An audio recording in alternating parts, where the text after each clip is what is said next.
Hi friends, welcome to Vaishu channel. For more updates, please subscribe, share and like Vaishu channel.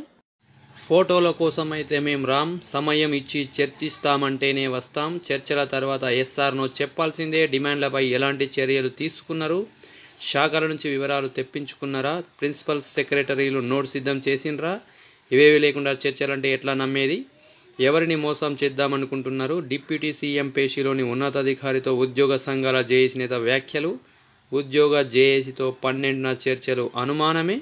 ఈ వివరాలేంటో ఈ వీడియోలో వివరంగా చూద్దాం. ఫోటోల కోసం అయితే మేము రామ్, సమయం ఇస్తాం, చర్చిస్తామంటేనే వస్తాం. చర్చల తర్వాత ఎస్ ఆర్ నో చెప్పాల్సిందే. మా డిమాండ్లపై చర్యలేంటి, వివరాలు తెప్పించుకున్నారా, విజ్ఞప్తులపై ప్రిన్సిపల్ సెక్రటరీలు నోట్స్ సిద్ధం చేసుకున్నారా, ఏమీ లేకుండా చర్చలంటే ఎలా, డిప్యూటీ సీఎం పేషీలోని ఒక అధికారిపై ఉద్యోగుల ఆగ్రహం, జేఏసీతో 12న చర్చలు సందిగ్ధం, 12న చర్చలు అనుమానమే. ఉద్యోగ సంఘాల జేఏసీ నేత సర్కారుపై ఆగ్రహించిన నేపథ్యంలో ఈ నెల 12న చర్చలు జరగడం అనుమానంగానే కనిపిస్తున్నది. పైగా సమావేశానికి ఆహ్వానించాల్సిన సంఘాల నేతల సమాచారాన్ని కూడా ఇవ్వకపోవడంతో అసలు చర్చలుంటాయా లేదా అన్న అనుమానాలు వస్తున్నాయి.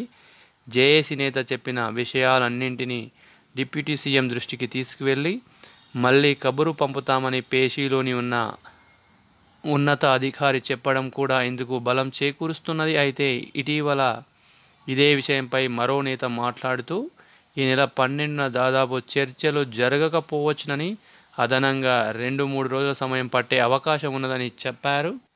57 డిమాండ్లను సర్కారు ముందుంచాం, ముఖ్యమంత్రి మంత్రులకు విన్నవించాం, ప్రిన్సిపల్ సెక్రటరీలను 100 సార్లు కలిశాం, 16 నెలల్లో మా డిమాండ్లపై ఏం చేశారు, సర్కారు స్పందన ఏమిటి, డిమాండ్లపై శాఖల నుంచి వివరాలు తెప్పించుకున్నారా, ప్రిన్సిపల్ సెక్రటరీలు నోట్స్ సిద్ధం చేశారా, ఇవేవి లేకుండా చర్చలకు రండి, వినతి పత్రాలు ఇవ్వండి, ఫోజులు కొట్టండి, ఫోటోలు దిగి వెళ్ళిపోండి అంటే మాత్రం మేము చర్చలకు రాలేం. శాఖల నుంచి నోట్ లేకుండా చర్చలంటే మేము నమ్మాలనా, చర్చల పేరుతో ఎవరిని మోసం చేద్దామనుకుంటున్నారు, ఇదే విషయం కావాలంటే డిప్యూటీ సీఎంకి కూడా చెప్పండి. ఇవి డిప్యూటీ సీఎం బట్టి విక్రమార్క పేషీలోని ఒక ఉన్నతాధికారితో ఉద్యోగ సంఘాల జేఏసీ నేత ఫోన్లో చెప్పిన మాటలు. కంగుతిన్న అధికారి, ఉద్యోగులు ఉపాధ్యాయుల సమస్యల పరిష్కారం కోసం ప్రభుత్వం మంత్రివర్గ ఉపసంఘాన్ని ఏర్పాటు చేసిన విషయం తెలిసిందే. ప్రభుత్వం చర్చలు జరపకపోవడం, తమ సమస్యలు పరిష్కారం కాకపోవడంతో మార్చి 12న ఉద్యోగ జేఏసీ ప్రత్యక్ష కార్యాచరణను ప్రకటించింది. ఇందులో భాగంగా పలు జిల్లాల్లో సదస్సులు నిర్వహిస్తున్నారు. ఈ నేపథ్యంలో ఈ నెల 12న చర్చలకు రావాలంటూ ఉద్యోగ సంఘాల జేఏసీ నేతలను ప్రభుత్వం ఆహ్వానించింది. ఈ సమావేశానికి ఎవరిని ఆహ్వానించాలో జాబితా కావాలంటూ డిప్యూటీ సీఎం బట్టి విక్రమార్క పేషీలోని ఉన్నతాధికారి ఒకరు ఉద్యోగ సంఘాల జేఏసీ నేతకు ఫోన్ చేశారు. తీవ్ర ఆగ్రహానికి గురైన జేఏసీ నేత పేషీలోని ఉన్నతాధికారికి క్లాస్ పీకినంత పనిచేశారు. దీంతో కంగు తినడం సదరు ఉన్నతాధికారి వంతయింది. సమయం ఇస్తాం, చర్చిస్తామంటేనే వస్తాం, మంత్రివర్గ ఉపసంఘం చర్చల్లో ఒక్క డిమాండ్పై చర్చిస్తామని, సమయం ఇస్తామంటేనే చర్చలకు వస్తామని జేఏసీ నేత స్పష్టం చేసినట్టు సమాచారం. మేమిచ్చిన వాటిలో 45 ఆర్థికేతర అంశాలే, 12 మాత్రమే ఆర్థికపరమైన అంశాలున్నాయని చెప్పారు. చర్చలకని పిలిచి ఫోటోలు దిగి వెళ్ళిపోమంటే కుదరదు. సమావేశానికి ముందే మేమిచ్చిన డిమాండ్లపై శాఖల వారీగా నోట్స్ తెప్పించుకోండి, మేమిచ్చిన డిమాండ్లను నెరవేరుస్తారా లేదా అన్నది అక్కడికక్కడే స్పష్టం చేయాలి. మేము హెల్త్ కార్డులు ఇవ్వాలని మొత్తుకుంటుంటే మళ్ళీ హెల్త్ రీఎంబర్స్మెంట్ పథకాన్ని పొడిగించారు.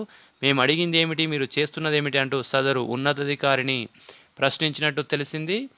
పాత ప్రభుత్వమని ఎన్నాళ్ళు తప్పించుకుంటారు సీఎం, డిప్యూటీ సీఎం అంతా సానుకూలంగా ఉన్నామంటారు, మరి ఇప్పటి వరకు ఒక్క సమస్య అయినా పరిష్కారం అయ్యిందా అని జేఏసీ నేత సదరు అధికారిని నిలదీసినట్టు సమాచారం. మమ్మల్ని దారుణంగా అవమానిస్తున్నారు, 3 మంత్రులు మమ్మల్ని లెక్క చేయడం లేదు, ప్రిన్సిపల్ సెక్రటరీలు అయితే దారుణంగా వ్యవహరిస్తున్నారు, జిల్లా కలెక్టర్లు అసోసియేషన్ నేత పట్ల దురుసుగా ప్రవర్తిస్తున్నారు, 206 సంఘాలతో జేఏసీగా మేము ఏర్పడితే రెండో జేఏసీని మీరే ప్రోత్సహిస్తున్నారు, అదర్ డ్యూటీ ఓడీలు ఇష్టారాజ్యంగా ఇస్తున్నారు, ఓడి ఇచ్చిన వారి సభ్యత్వం ఎంత, వారికి సభ్యులున్నారా అంటూ తన అసంతృప్తినంతా వెళ్ళగక్కినట్టు తెలిసింది. ఇంకా ఎంతకాలం పాత ప్రభుత్వం అని తప్పించుకుంటారు, జీవో 317 పాత ప్రభుత్వమే తెచ్చింది, మీరు తప్పులు సరిదిద్దుతామన్నారు కదా, మీరు పెండింగ్ డిఏలు లేకుండా చేస్తామన్నారు కదా, పిఆర్సీ ఇవ్వాల్సింది మీరే కదా, మాకు పాత కొత్తతో సంబంధం లేదు, పాత ప్రభుత్వం కొత్త ప్రభుత్వంతో మాకేం పని, ఉద్యోగుల సంక్షేమమే మా అజెండా, మా 57 డిమాండ్లపై ఏదో ఒకటి తేల్చుతామంటేనే చర్చలకు వస్తామంటూ జేఏసీ నేత స్పష్టం చేసినట్టు సమాచారం. Thanks for watching this video. For more updates please subscribe, share and like వైశ్యూ channel. Thank you. Thanks for watching this video. For more updates, please subscribe, share and like Vaishyu channel.